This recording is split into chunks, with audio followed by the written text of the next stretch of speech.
हमारे प्रभु क्या इतने कठोर हैं कि अपने शरणागत को, अपने बच्चे को, अपनी दासी को वो प्रतिकूलता देंगे? आप विचार कीजिए। कोई भी वात्सल्यमयी जननी क्या अपने पुत्र के प्रतिकूल विधान करती है क्या? पर पुत्र मानता है कि ये हमें जबरदस्ती स्नान गृह में ले जा रही है, स्नान कराएगी, इससे अच्छा मैं खेलता रहता। पुत्र को लगता है कि जननी बहुत कठोर व्यवहार करने वाली है, लेकिन उसके एक एक विधान में वात्सल्य उमड़ रहा है, कृपा उमड़ रही है, दुलार भरा हुआ है। अरे साधारण सिद्धांत शरणागति का है लोक में कि कोई किसी के पैर पकड़ लेता है तो यही सोचता है अब इसको किसी भी तरह कष्ट न होने पाए। महाराज धर्मात्मा शिवी ने एक कबूतर की शरणागति की रक्षा करने के लिए वो शरण में आया, उस शरणागति धर्म का निर्वाह करने के लिए अपने शरीर का मांस दे दिया। क्या शरणागति का रहस्य हमारे ठाकुर नहीं जानते? क्या हम शरणागतों के प्रति वो ऐसा प्रतिकूल विधान करेंगे? शरीर रोग, बाहर से प्रतिकूलता आदि आदि आदि, ऐसा कठोर है वो? ऐसा न समझे। वो हमारे अनंत जन्मों के कर्म संस्कारों को विध्वंस करके गले लगाने के लिए विधान बना रहा है। जितने विधान उसके हैं उनमें बहुत प्यार भरा हुआ है। वो सर्वज्ञ है, सब कुछ जान रहा है, सर्वांतर्यामी तुम्हारे मन में ही बैठा हुआ है, सर्वत्र है, बिल्कुल तुम्हारे समीप, सबसे नजदीक वो है। वात्सल्य समुद्र है, अद्भुत उदार है, विश्वास कीजिए। पर हम अल्पज्ञ हैं, एकदेशी हैं, सीमित विचार वाले हैं, इसलिए उस असीम प्रभु के विधान को हम प्रतिकूल मान बैठते हैं। केवल प्रभु पर दृष्टि रखो, केवल श्यामा श्याम पर दृष्टि रखो, कोई भी विघ्न तुम्हें परास्त नहीं कर पाएगा। व्यक्ति पर दृष्टि रखा तो विघ्न नजर आएगा, और अगर तत्व पर दृष्टि रखा तो आनंद आएगा। हमारे हृदय में उत्साह होना चाहिए प्रभु के विधान में राजी होने का। बिल्कुल सच्ची मान लीजिए, यही हम कहीं न कहीं कमजोर हो करके अन्य चिंतन करने का अवसर दे देते हैं। हमारे पास समय ही नहीं है कि हम किसी के व्यवहार का चिंतन करें, वो हमारे साथ ऐसा क्यों करता है, उसको ऐसा नहीं करना चाहिए। हमारे पास समय नहीं है, छोड़ दो प्रभु के ऊपर। वही होगा जिससे आपका परम मंगल विधान प्रभु ने रचा है, उसके अलावा हो नहीं सकता। कोई ही सोई जो राम रचि राखा, को करी तर्क बढ़ावई शाखा।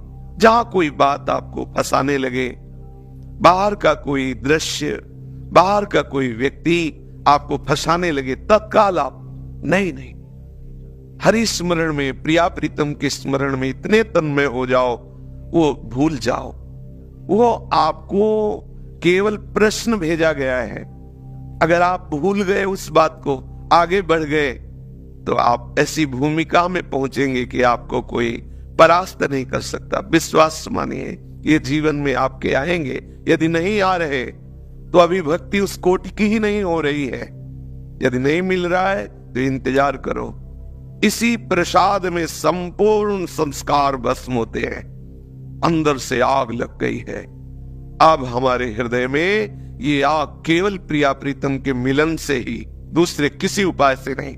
और बाहर जिधर देखो उधर छल कपट, नाना प्रकार के द्वंद्व, नाना प्रकार का दुराव। इसलिए बाहर कहीं भी फंसना नहीं। हमारे द्वंद्व जो हृदय में प्रवेश करके क्षोभ पैदा कर रहे हैं, इनसे मैं ऊपर उठ जाऊं। इसलिए बहुतों से मैंने आश्रय लेके देखा, बहुतों से हित करके देखा, लेकिन हृदय की बात कहता हूं कि कहीं भी मुझे सुख नहीं मिला, कहीं भी मुझे वो आनंद नहीं मिला जो द्वंद्वों पर विजय प्राप्त करा दे। परिवार से भी प्यार करके देखा तो नाच नचाया, जैसे बंदर को नचाने वाला नचाता है मदारी, ऐसे ही पत्नी पुत्र आदि ने मुझे नचाया। प्यार करके देखा सबसे, कहीं कोई मेरा हित करने वाला नहीं मिला। बहुत से ऐसे भक्तों से मिला जो लीला करके हमको फंसाए, उनकी जूठन खाए, लेकिन कहीं हमें परमात्मानंद का अनुभव नहीं मिला, हमें विश्राम नहीं मिला। जहां देखो वहां हमें अभाव ही नजर आया। कोई हमारे हृदय को ऐसी दशा पे नहीं पहुंचा पाया। हरिराम व्यास जी कह रहे, बहुत दैन्यता पूर्वक कह रहे कि मैंने किसकी नहीं चरण चाटे, किसकी हमने पलहियां अपने दांतों से नहीं पकड़ी, अर्थात पूर्ण रूप से हम अपने आप को समर्पित करते रहे, लेकिन कोई न कोई बात में फंसाते हुए हमें प्रभु से विमुख रखा ही गया। इसलिए मैं अपने अनुभव की बात कहता हूं कि सच्चे पति श्री प्रिया प्रीतम है, श्यामा श्याम है, वृंदावन धाम है, इनका आश्रय ले लो। यदि इन सत का आश्रय छोड़ दोगे तो कहीं भी तुम्हें विश्राम मिलने वाला नहीं, कहीं भी। हरिराम व्यास जी का यह अनुभव है। जिन जिन से हमने प्यार किया, जिन जिन के चरण चाटे, जिन जिन की जूठन खाई, उनको हमारे ऊपर आज भी विश्वास नहीं है कि मेरा है। उनको विश्वास नहीं है कि मैं उन्हें कितना प्यार करता हूं, उनके लिए कितना जीवन समर्पित किए हूं, उनको विश्वास नहीं है। बस एकमात्र वृंदावन का आश्रय, प्रिया प्रीतम का आश्रय, यही तुम्हें आगे उठाएगा, यही आगे बढ़ाएगा। अगर अन्य आश्रय कहीं भी तो आप परास्त हो जाएंगे। आप जिनका भी बाहर से आश्रय लेंगे प्रिया प्रीतम के भाव से थोड़ा भी हट करके, तो आप वहां परास्त हो जाएंगे। विश्वास कर लीजिए, कहीं भी आपको ऐसा नहीं होगा। प्रिया प्रीतम से थोड़ा भी हट करके आप आश्रय लेंगे तो आप परास्त हो जाएंगे। चाहे जितना प्राण समर्पित कर दो, जो आप चाहते हो नहीं मिलने वाला, क्योंकि वो विश्वास नहीं कर पाएंगे कि तुम इतना प्यार करते हो, तुम अपना जीवन समर्पित किए, वो विश्वास नहीं कर पाएंगे।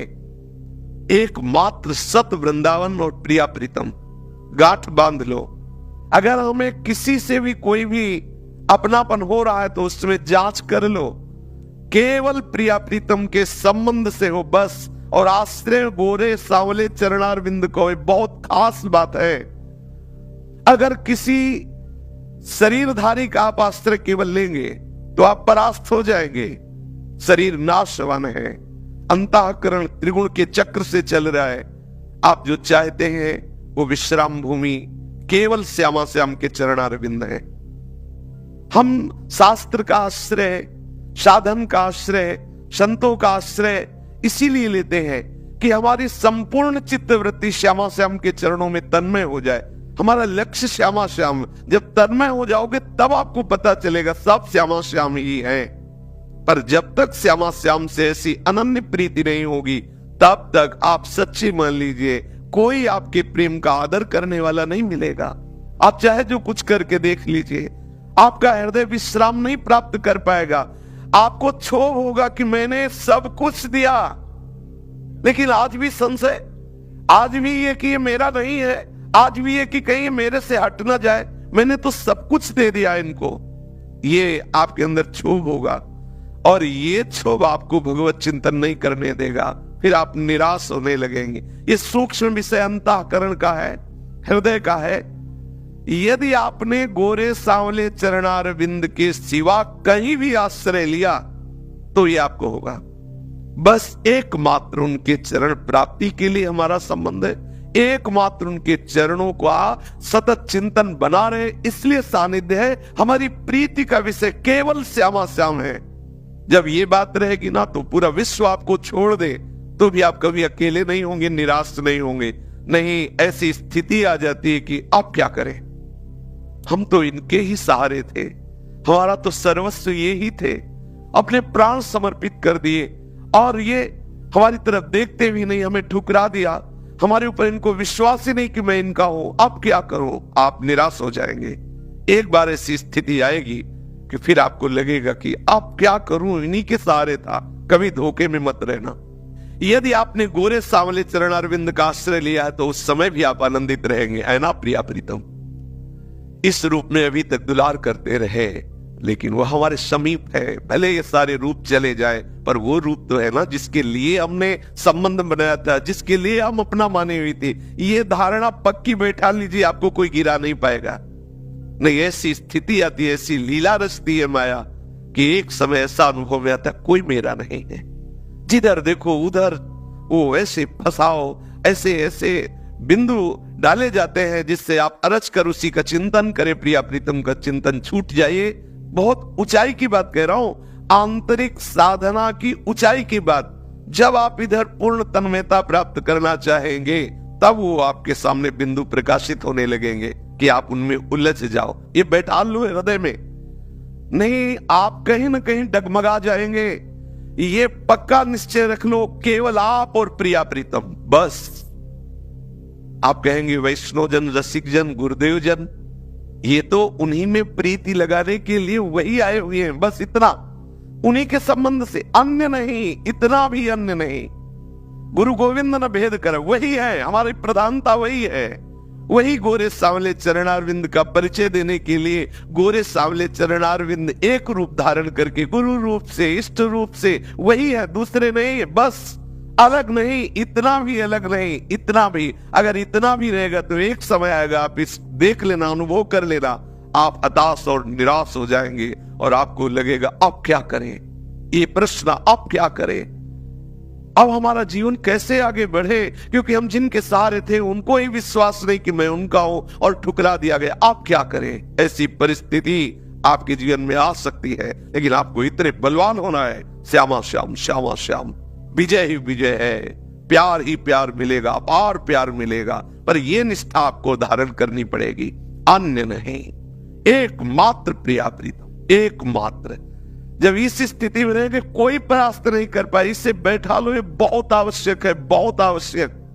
नहीं तो आप झकझोरे जाएंगे, ऐसे ऐसे तूफान आएंगे माया के कि आप एक बार अंधकार में खड़े हो जाएंगे और लगेगा अब क्या कर। ये हम अपने हृदय की अनुभव की बात कह रहा हूं। पूज्य श्री गुरु जी के इस प्रवचन को सुनकर अवश्य ही आपको बहुत आनंद आया होगा और आपको इससे बहुत उपयोगी जानकारी भी मिली होगी। पूज्य श्री गुरु जी के मुखारविंद से हम सभी को आध्यात्मिक ज्ञान की प्राप्ति इसी तरह होती रहे और हम सब अपने जीवन के लक्ष्य को हासिल कर सकें। भगवान से यही प्रार्थना है। आप सबको प्रेम भरा राधे राधे।